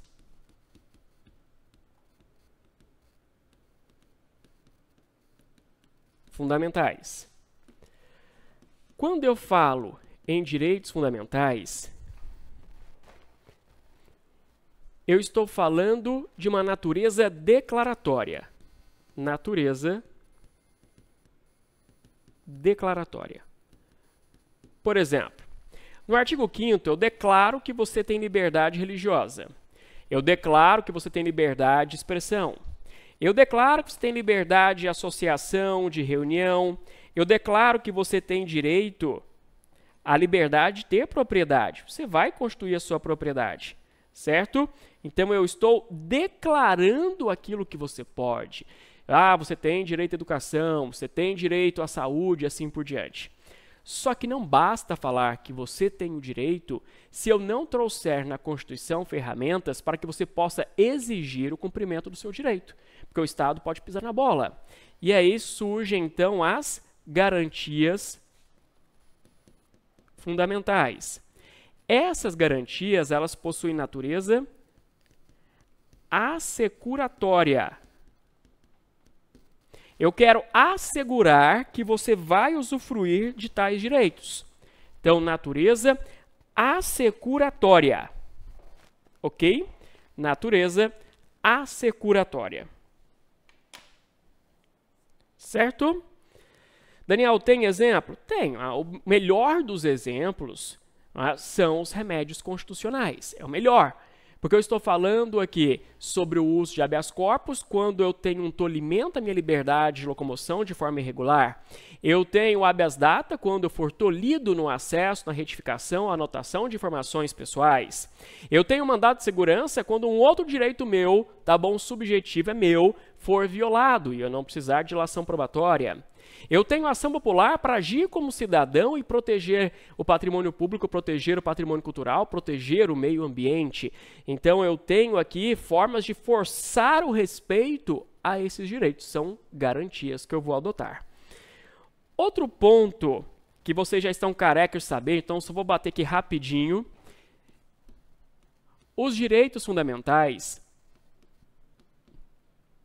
eles são apresentados em dimensões. As dimensões foram criadas ao longo do tempo e coexistem.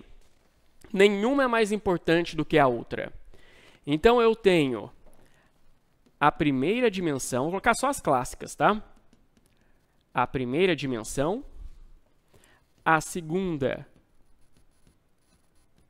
dimensão e a terceira dimensão. Quando eu falo primeira dimensão, eu estou falando dos direitos de liberdade, onde eu quero o Estado distante de mim. Então, aqui eu estou falando no artigo 5º da Constituição, liberdade religiosa, liberdade de expressão, liberdade de propriedade, liberdade profissional, entre tantas outras. Estou falando também lá no título da ordem econômica, onde eu tenho a liberdade econômica. A segunda dimensão vai tratar da igualdade. vai tratar dos direitos sociais. Então, eu estou falando do artigo 6º até o artigo 11, mais o título da ordem social. Mais o título da ordem social. E tenho também a terceira dimensão, que vai tratar da fraternidade entre os povos. Aqui eu vou achar o artigo 4º da Constituição, o artigo 225, onde eu vou falar sobre a colaboração entre os povos, eu vou falar sobre proteção ao meio ambiente, vou falar da concessão de asilo, vou falar de refugiados, é a terceira dimensão. Então, essas dimensões todas estão na nossa Constituição, mas se eu for olhar a história, primeiro foi criado liberdade, depois igualdade, depois que foi criada a fraternidade. Aqui são as 3 dimensões clássicas, é claro, eu tenho outras, cada doutrinador inventa mais dimensões, mas essas são aquelas que todos são unânimes em falar, são essas 3 dimensões de direitos. Então eu estou distribuindo pela Constituição, é só entender, dimensão é diferente de geração. Antigamente a gente falava em geração, porque é como, primeiro eu trouxe a geração de liberdade, depois a outra geração e assim por diante. Só que com o advento das tecnologias, dá a entender que aquilo que é de primeira geração ficou obsoleto com a segunda, que ficou obsoleta com a terceira. E aí muda para a dimensão, porque aqui eu sei que todas coexistem e eu não tenho uma mais importante do que a outra, tá? Bom, mas vamos lá. Outro ponto importante pensando na prova do Enem. Próximo ponto é falar sobre conflitos, e já caiu isso em prova do Enem, conflitos entre direitos fundamentais. Conflitos entre direitos fundamentais. Eu posso ter um conflito na liberdade de expressão, eu posso ter um conflito na liberdade de reunião, eu posso ter um conflito na liberdade de intimidade, proteção à intimidade. E aí, como é que eu faço? Pensa comigo o seguinte. Você vai virar um magistrado, tá bom? E aí, você virando magistrado, você vai começar ganhando, dependendo do estado que você entrar, já seus R$30 mil por mês. Maravilha, né? De remuneração, um espetáculo de remuneração. Tá, mas você sabia que a sua remuneração vai para o portal de transparência? Sim. Pode ser no portal de transparência, pesquisar o seu nome, não é? E vai aparecer quanto você recebeu aquele mês. Você pensa, Daniel, calma aí, mas essa é minha intimidade, artigo 5º, proteção ao direito de intimidade. Só que o próprio STF analisou o caso e disse, aqui nós temos um conflito. De um lado, eu tenho o artigo 5º, 33, que fala que todos têm direito a receber informações dos órgãos públicos. Não é? Estou falando aqui de accountability, eu estou falando aqui de controle da administração pública, para saber se a administração está agindo certo ou errado, porque eu, como povo, quero saber o quanto está indo do meu tributo para pagar a remuneração do juiz, quanto está indo do meu tributo para pagar a remuneração do prefeito, porque eu quero saber se ele está ganhando dentro do teto ou fora do teto remuneratório. E do outro lado, eu tinha o direito à intimidade. Aí o STF diz o seguinte, olha, aqui eu tenho um conflito entre direitos fundamentais. E aí, nesse caso, eu tenho que fazer uma ponderação.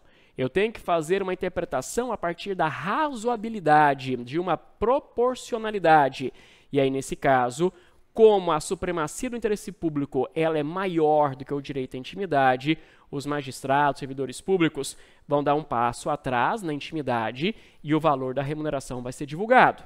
Então, quando eu tenho um conflito entre direitos fundamentais, eu terei que aplicar uma ponderação usando critérios de razoabilidade e de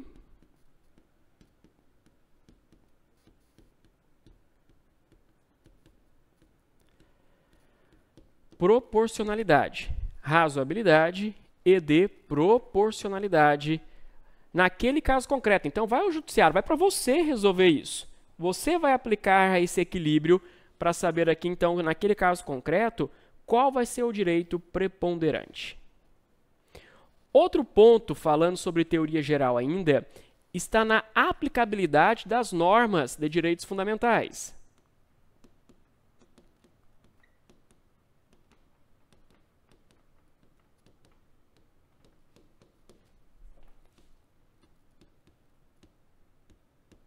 Vou trazer para vocês uma definição de José Afonso da Silva. Embora muito criticável, ainda é a mais adotada. É uma que é muito questionada pela FGV em diferentes provas de concursos públicos. Então vamos lá. Eu tenho a norma de eficácia plena. Eu tenho a norma de eficácia contida e tenho a norma de eficácia limitada. A norma de eficácia plena é aquela que possui aplicabilidade direta e imediata. Por exemplo, se eu pego o artigo 5º da Constituição Federal, diz que é vedada a tortura. Eu não preciso que venha uma lei para explicar como que vai ser vedada a tortura. Simplesmente já está lá, é eficácia plena. Promulguei a Constituição, já está valendo no Brasil inteiro já. Imediato, não tenho que esperar mais nada, tá bom? Então, eficácia plena significa aplicabilidade direta e imediata. A eficácia contida também tem aplicabilidade direta da Constituição, também imediata. Aí você fala, Daniel, mas qual que é a diferença? É porque essa norma de eficácia contida, ela também já produz todos os efeitos na hora da promulgação da Constituição Federal, mas eu vou poder conter, vou poder limitar o gozo daquele direito a partir de uma outra norma. Vamos pegar um exemplo? Artigo 5º, inciso 13 da Constituição diz que todos nós temos a liberdade profissional e que lei poderá exigir requisitos para a prática daquela atividade profissional. Então, veja, se eu não tenho lei exigindo requisitos, eu simplesmente falo, eu sou tal coisa, eu sou tal profissional e eu sou. Então, se eu quiser falar, eu sou músico. Por quê? Porque não tem lei que defina como será prestada a atividade de músico. Não preciso fazer registro em conselho profissional de músico. O STF falou a mesma coisa para o jornalismo. Então, é normal você ter alguém que é bacharel em direito e é jornalista, porque não tem lei para regular a atividade de jornalista, tá bom? Agora, se tivesse, porque aí o caso STF falou que não vai ter. Bom, mas vamos lá. Para ser advogado tem lei? Tem. Então, a lei exige que seja bacharel em direito e inscrito nos quadros da OAB. E a inscrição nos quadros da OAB depende da aprovação no exame de ordem. O outro caso, para ser engenheiro, para ser médico, a mesma coisa. Eu tenho lei que vai exigir, então, ser bacharel em engenharia, vai exigir ser bacharel em medicina, mais o registro do conselho profissional. Então, são normas de eficácia contida. Dei um alerta, publiquei na Constituição, está lá, mas veio um alerta que a lei poderá apresentar requisitos para poder exercer, então poderá haver uma contenção. Daniel, por que você disse que essa classificação do José Afonso da Silva tem crítica? Porque praticamente todas as normas de eficácia plena também podem ser contidas no caso de colisão, tá bom, entre direitos fundamentais. São raríssimos dispositivos que são absolutos. É o caso da vedação à tortura, é o caso da vedação ao tratamento desumano ou degradante, aí é absoluto, tá bom? Ok, e a eficácia limitada? É essa que tende a cair na sua prova. A eficácia limitada tem aplicabilidade indireta ou mediata. Deixa eu apagar aqui, está colocando o i de novo. Então, indireta, mediata. Então, veja, publiquei a Constituição. No que eu publiquei, eu já tenho direito, tá? Eu já tenho direito. Mas aí vem um problema. Embora eu já tenha o direito, eu ainda não vou conseguir utilizar o direito, porque para usar ele eu preciso de regulamentação. É o caso, por exemplo, do artigo 37, inciso 7º da Constituição, que diz que os servidores públicos têm direito à greve, mas é direito à greve nos termos e nos limites da lei. Então veja, eu disse, servidores, vocês têm um direito. Publiquei a Constituição, já tem, está aqui no meu bolso o direito. Só que eu não consigo usar ele de modo imediato, porque eu preciso que venha uma lei para poder regulamentar o assunto. Nós estamos em 2025 e essa lei não existe até hoje. Não existe. Daniel, mas e aí? Bom, aí nesse caso, eu preciso de um mandado de junção que já foi usado. Os servidores já usaram o mandado de junção. E o STF disse, até que venha a lei de greve dos servidores públicos, os servidores poderão utilizar a lei de greve dos empregados privados. Vai fazer um empréstimo provisório, tá bom? Mas é porque eu estou diante de uma norma de eficácia limitada. Beleza? Tá ok. Fechamos daqui. E nós temos ainda um último tópico dessa teoria geral para falar sobre a eficácia dos direitos fundamentais, não mais a aplicabilidade, a eficácia dos direitos fundamentais. Eu tenho a eficácia vertical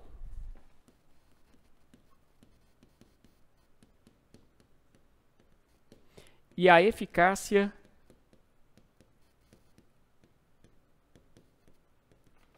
horizontal. Então, a eficácia vertical é aquela eficácia que vai do Estado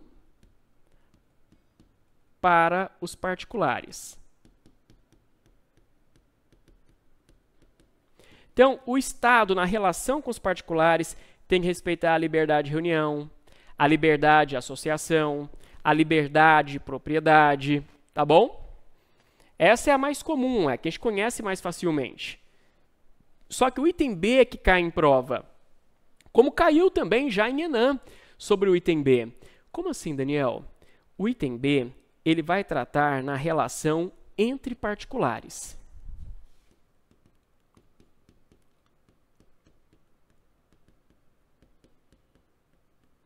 Então, é horizontal. É de particular para particular. Então, em prova, já caiu para a gente questão falando sobre direito à associação. Direito à associação é o direito que nós temos de criar uma associação civil. Então, eu me reúno a você e aos nossos demais colegas para criar uma associação. E aí, lá dentro da associação, eu tenho que respeitar os direitos fundamentais também, por mais que seja uma associação civil. Então, eu posso cometer atos discriminatórios dentro da associação? Não. Dentro da associação, eu tenho que garantir o contraditório dentro da defesa? Sim. E caiu em prova uma questão sobre isso. Uma associação onde o presidente da associação quis desligar uma associada por uma eventual infração que ela tivesse cometido, sem permitir que ela fizesse o contraditório. E aí a questão é abordar que esse comportamento do presidente está errado, porque eu estou diante dos direitos fundamentais em uma eficiência, né, uma eficácia, até trocando aqui eficácia com eficiência, mas uma eficácia horizontal, uma eficácia entre particulares. Eu achava que era mais provável a FGV cobrar no Enem da gente numa relação empregatícia, onde o empregador, ele fala, só trabalha comigo quem é da religião alfa, da beta não trabalha. E aí isso estaria errado, porque era uma relação entre particulares e eu tenho que respeitar a liberdade religiosa. Ou então de uma empresa que vai exigir que os empregados, antes de começar o trabalho, naquele dia, façam uma oração a fulano de tal. Pode ser ao Deus A, ao Deus B, enfim, dependendo de cada religião. O ponto é, não pode a empresa fazer isso, porque tem que respeitar a liberdade. Pode até convidar, mas não pode obrigar que a pessoa vá fazer aquela oração, aquela prece, naquilo onde ela não acredita. Então, isso iria ferir a liberdade religiosa. Então, isso acontece numa relação também horizontal. E fechando, não é, Nós temos também a eficácia irradiante, que foi defendida no Brasil pelo professor Daniel Sarmento, onde fala que os direitos fundamentais irradiam da Constituição também para todos os poderes. Então, vai ao Poder Executivo, ao Legislativo, e para você no Judiciário, você vai irradiar os direitos fundamentais nas suas decisões. Ok?